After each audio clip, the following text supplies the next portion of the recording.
Hey everybody, welcome back to the channel. This is the Cultural Confederacy. It is Wednesday night, and this is my final video I'm doing in this series this month, January 2022, about the darkest day in American history, the day of the quote-unquote insurrection, January 6, 2021. The storming of the U.S. Capitol, the darkest day since Pearl Harbor, 9/11, the Civil War. This cracks me up when I hear that. Because it's all BS. I said it before. It's all BS. It was all a ruse to oust Trump. It was a power play between Republicans and Democrats. But what I want to do in this video is talk about Ashli Babbit. Now, I've touched on this before. But I want to revisit this because I saw the interview that Lester Holt did with the Capitol Police officer who actually shot Ashli Babbit. Remember a few months back, maybe it was in the summer of last year, Trump had asked that question, who shot Ashli Babbit? And of course, the media just lost it once he asked that. But I saw this interview that Lieutenant Michael Byrd, this Capitol Police officer who shot Ashli Babbit, I saw the interview he did with Lester Holt. And the first question I had was, why is he not there with his lawyer? Why is he giving this interview to begin with? Now, to be fair here, I think Lester Holt asked some legitimate questions. But that was my first question. Why is he not sitting there with his lawyer? Why is he giving this interview to begin with? Now, when you hear the name Michael Byrd, be honest. What do you think of this person who has this name? Do you think that they're African American? Do you think they're white? Do you think they're black, Hispanic? I thought they were white. Turns out that Lieutenant Michael Byrd is African American.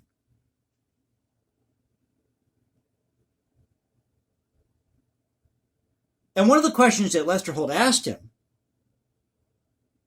was, you have police officers out there who encounter a suspect who might be endangering themselves or engaging in some type of activity, legal activity that's endangering the community. And what do you say about the fact that your name wasn't revealed right away in this case, in this situation? And of course, Lieutenant Michael Byrd gave some BS answer. And the justification was, he's a Capitol Police officer. He was protecting the Capitol. You see, he was protecting the shrine of democracy. That's what they call it in D.C. They call the U.S. Capitol the shrine of democracy. It's their cathedral. And how dare you, the American public, visit their cathedral, even though they work for us and our tax dollars pay their salary. But I think it's important we ask this question about Ashli Babbit, because Lieutenant Michael Byrd misquoted here, or he made a mistake in this interview. He claimed that people died that day on January 6th. Well, there's only one person who died. And that was Ashli Babbit. But what has the media been saying about Ashli Babbit? Now, Salty Cracker, I think about a week or so ago, so shout out to Salty Cracker and his channel, he had mentioned that, I think this came by way of the Gateway Pundit, or he found this at the Gateway Pundit, where it turns out that Ashli Babbit was actually trying to prevent one of these agitators, these Antifa or BLM types, from breaking windows or whatever they were trying to do. And I would believe that. But what I would like to know is, why did Lieutenant Michael Byrd, why did he not stay with this young woman who he had just shot? And who obviously died during this altercation? And why was he so trigger happy to begin with? I mean, there were other people there that were doing the same thing. She was just part of the crowd. But he shot her. Why did he specifically target her? To me, it seems like, and I'm not trying to accuse him of this, don't be held for liable here, but to me it seems like he was very selective on who he was trying to target. Maybe that's not the right way to say it, but so I don't want to be held for liable here, YouTube or Google or whoever. I'm just saying, that's a legitimate question, I think, to ask. Well, why did he specifically target this person? What were they doing that was different from what anybody else was doing that day at the Capitol? But this is their shrine. That's how they view this. And how dare you invade their shrine, their cathedral of politics. So if we go to U.S. News and World Report, like I said earlier, this is, this actually came out January 3rd, so this is a more recent story, but a lot of this information goes back several months, at least to last summer. So this came out January 3rd, and this is from the Associated Press. It says here, Ashli Babbit, a martyr, ?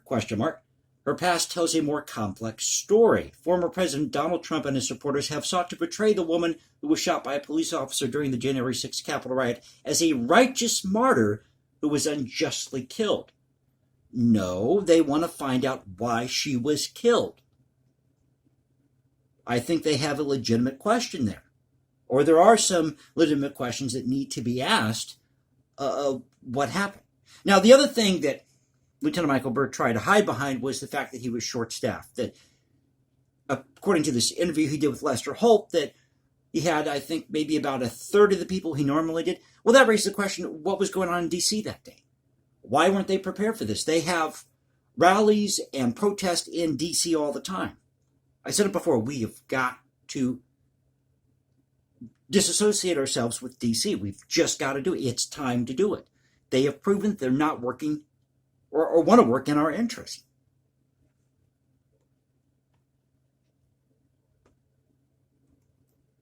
So the story here is actually by, it says Associated Press, but by Michael Beisecker, forget my pronunciation, Biesecker. I always like to give you the name of the person who does the article here, give him credit. The first time Celeste Norris laid eyes on Ashli Babbit, the future insurrectionist had just rammed her vehicle 3 times with an SUV and was pounding on the window, challenging her to a fight. Norris says the bad blood between them began in 2015 when Babbit engaged in a months-long extramarital affair with Norris's longtime live-in boyfriend. When she learned of the relationship, Norris called Babbit's husband and told him she was cheating. Quote, she pulls up yelling and screaming, Norris said in an exclusive interview with the Associated Press, recounting the July 29, 2016 road rage incident in Prince Frederick, Maryland. Quote, it took me a good 30 seconds to figure out who she was. Just all sorts of expletives telling me to get out of the car, that she was going to beat my ass. Pardon my French. Terrified and confused, Norris dialed 911 and waited for law enforcement. Babbit was later charged with numerous misdemeanors. The attack on Norris is an example of erratic and sometimes threatening behavior by Babbit, who was shot by a police officer while at the vanguard on the January 6th riot at the U.S. Capitol. First of all, it wasn't a riot. It was a rally. It was a protest. Former President Donald Trump and his supporters have sought to portray her as a righteous martyr who was unjustly killed. I don't know one Trump supporter, or former Trump supporter, that called her a martyr, or is calling her a martyr. They have legitimate questions. They want to know why she was shot. Yep, as I just mentioned, other people there doing the same exact thing. Why didn't they shoot the guy with horns that was going into the Senate chamber? Why didn't they shoot him? Trump has called her, quote, an incredible person and even tapped a posthumous birthday greeting to her in October. Why is that when you read a word? You know the word, but when you read it, you can't say it. Trump has also demanded the Justice Department reinvestigate Babbitt's death, though the officer who shot her was cleared of any wrongdoing by 2 prior federal investigations. You want to know why that is? You know why they cleared him? Because, again, they're trying to protect their shrine. CYA. If it got out that they did this to protect the shrine, this cathedral to democracy, because they think you are the peons out there and that they're in charge, why, all hell would break loose.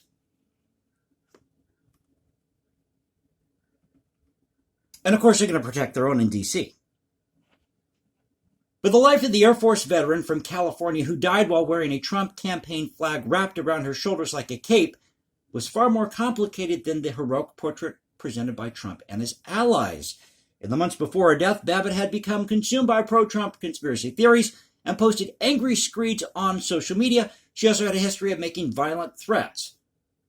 Babbit, 35, who was fatally shot while attempting to climb through the broken window of a barricaded door leading to the Speaker's lobby inside the Capitol. Again, why didn't they shoot anybody else who was breaking through the Capitol building, where police officers were evacuating members of Congress from the mob supporting Trump's false claim that the 2020 presidential election was stolen? U.S. News and World Reports, how do you know that that's a false claim? Have you even bothered investigating what happened during the 2020 election? Probably not, because you have a bias. Let's just admit it. Why don't you come out and just admit that you have a bias? Everybody knows it. I'm not going to hold anything against you about it. We understand it's politics. Your job is supposed to be journalism 101, or just reporting the story, being a journalist. She was one of the 5 people who died during or immediately after the riot, including a Capitol police officer. She was the only person who died that day. The other people who died after January 6th. It admits it here that they died after January 6th. But they didn't die due to the riot. So U.S. News and World Report, why don't you get your story straight here?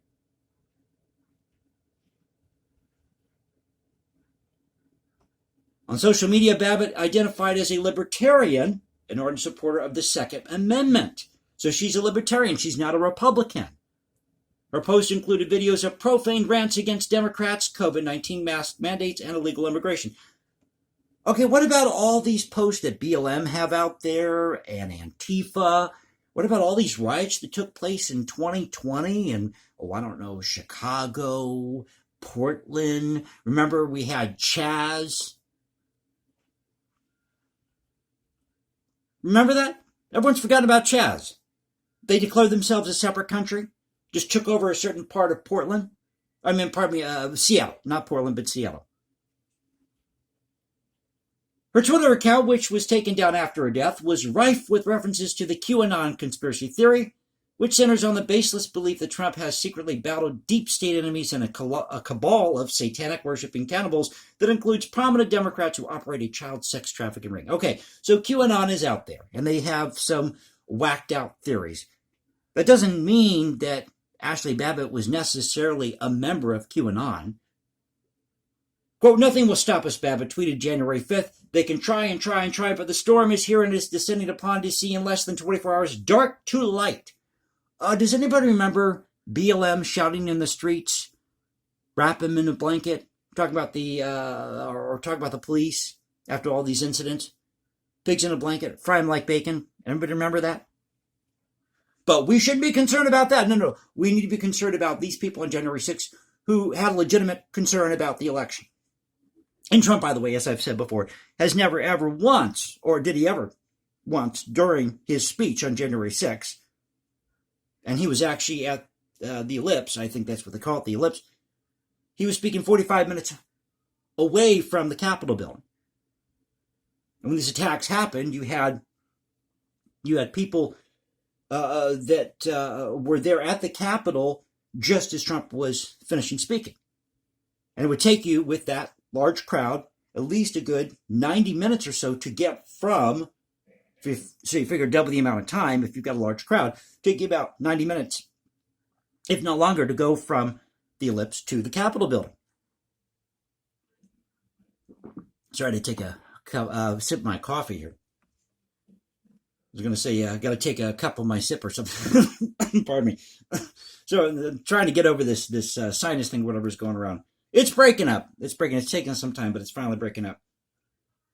So among Q followers, quote, "The storm refers to the predicted day Trump would finally unmask the pedophile cabal, arrest and execute those deemed traitors, and restore America to greatness.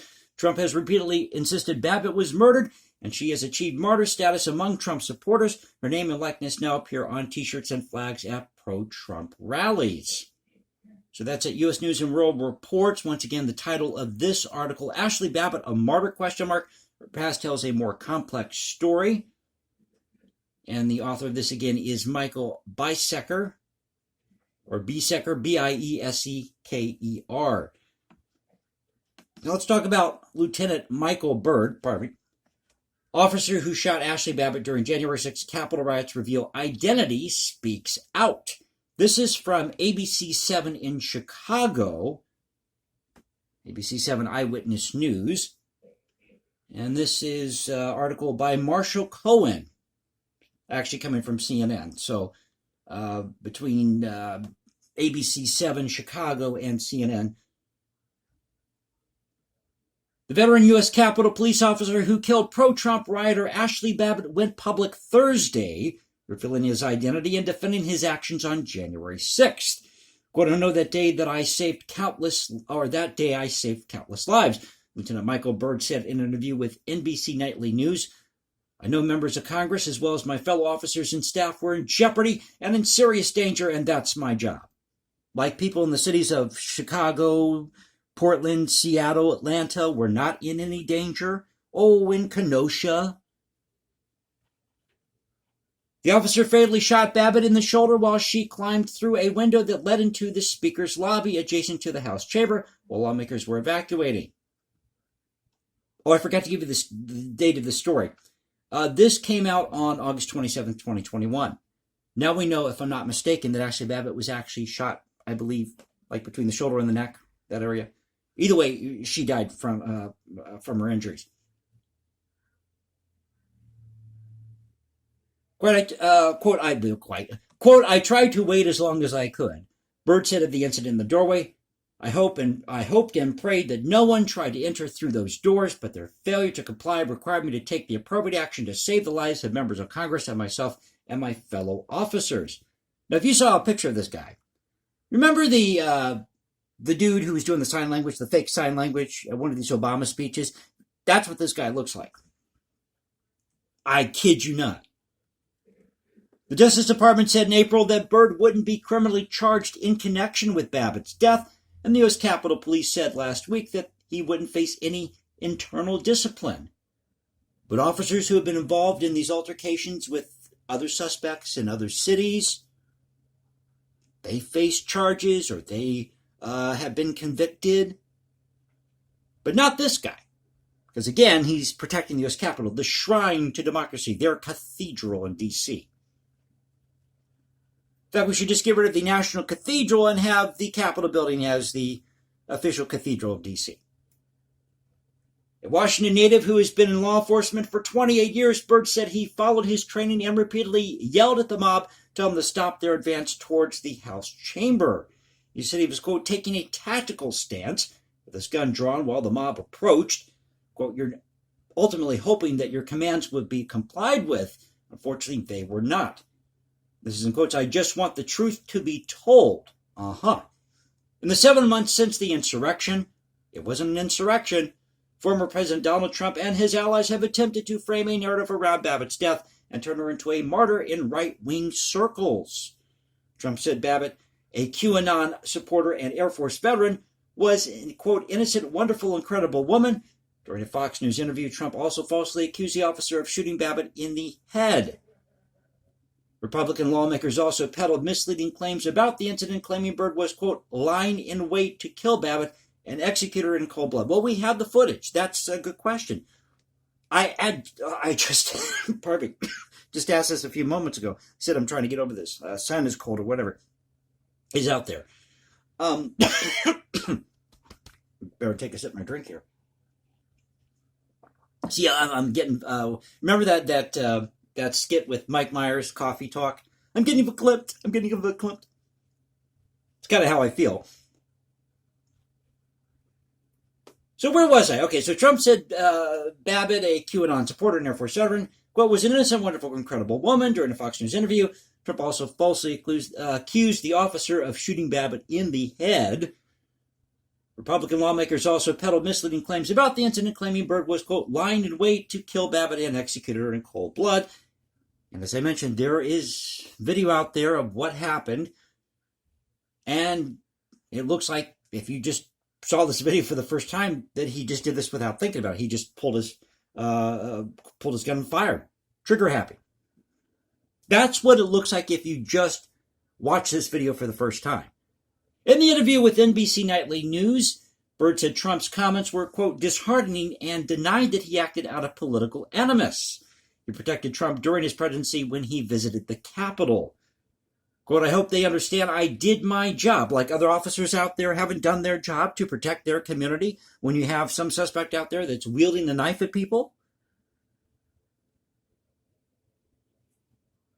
Byrd said of the Republicans who've criticized him, there was immediate threat and danger to the members of Congress. I just want the truth to be told. Many of the conspiracies have been fueled by the lack of transparency from Capitol Police investigators who reviewed the incident. Well, why weren't they being transparent about this? Byrd spoke out on his own accord and has never been named by any government entity. Of course not. They weren't going to try to reveal this. They were going to do anything they could to not reveal this guy's name, because they're protecting their own. Even though it's common in many jurisdictions for police departments to publicly release the names of officers who were involved in fatal shootings.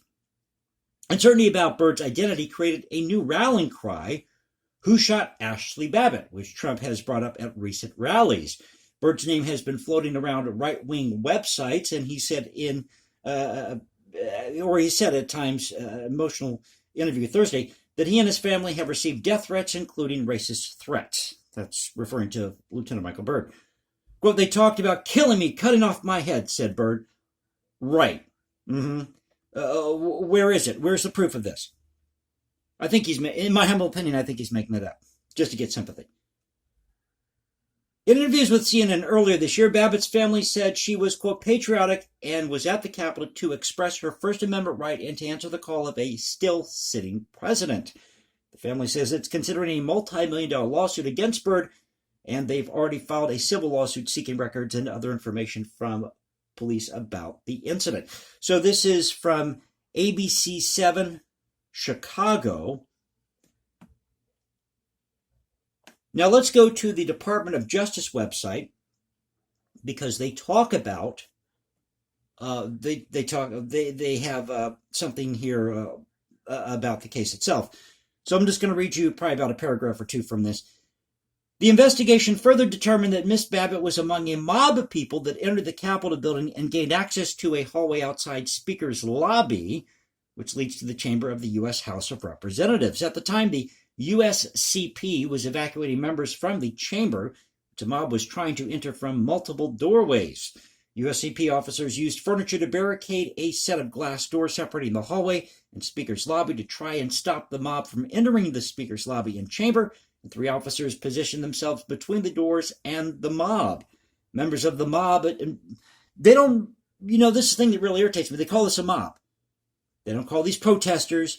They don't call them Trump supporters. They call them a mob in this investigation here.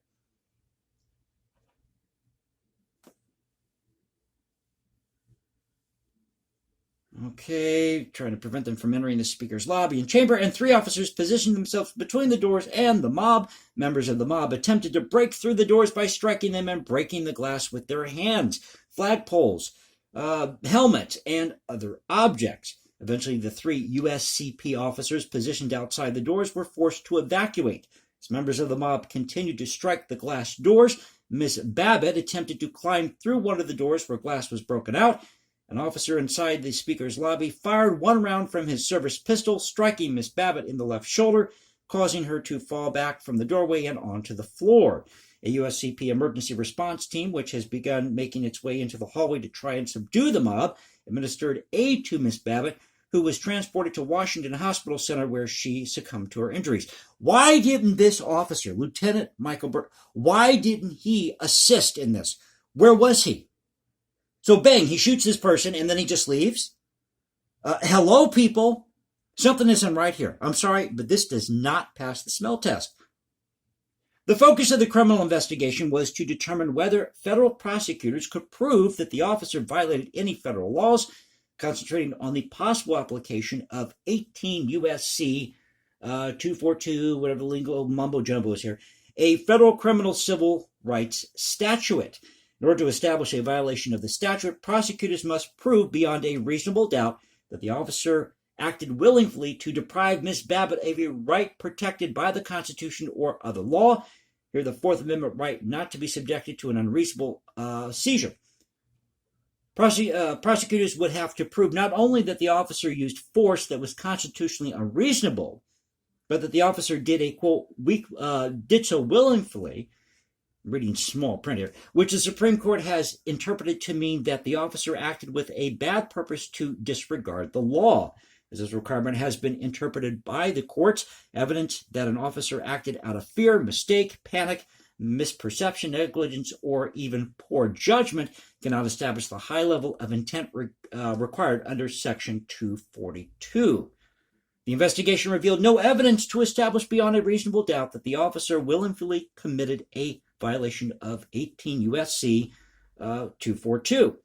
Specifically, the investigation revealed no evidence to establish that at the time the officer fired a single shot at Miss Babbit, the officer did not reasonably believe it was necessary to do so in self-defense or in defense of the members of Congress and others evacuating the House chamber.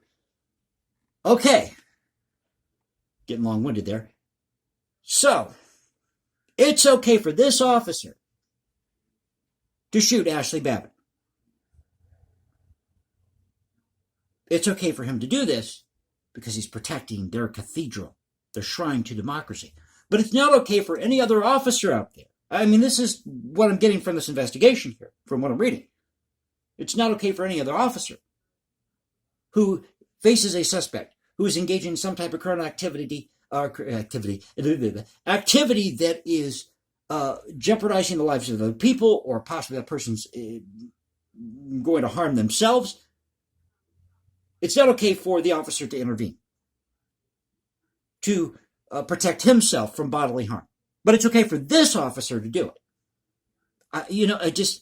Folks, I thought I'd come here and just do this video for you because we need to get to the bottom of what happened January 6th. And I thought I would end this series this month talking about Ashli Babbit. I didn't know really where I wanted to go in this, just go out there, see what they're saying, show you what was in the investigation here, read from these different articles. And I want to hear from you. What do you think happened January 6th with Ashli Babbit? Do you think that she was just some crazy loon? And I love this part where she got caught cheating and she goes and she confronts this person who ratted her out, basically. So anybody, I take it, who rats somebody, anybody who goes and confronts somebody who ratted them out to somebody else, I guess, is an insurrectionist. Is that what we're supposed to think from these stories out here? These people in the media are so full of it, I could flush a toilet. So I don't want to go too long in the video. If you like the video, please click that like button, subscribe, hit me up on Instagram at #JasonComposes, leave comments below. Now you can reach me at Twitter, Cultural Confederacy at Twitter. Thanks for being with me. Thank you for letting me suffer through this with my cold here, or suffer through this cold. And I will catch you next time. This is the Cultural Confederacy saying peace out, stay safe, everybody. God bless this great country, and y'all have a great week.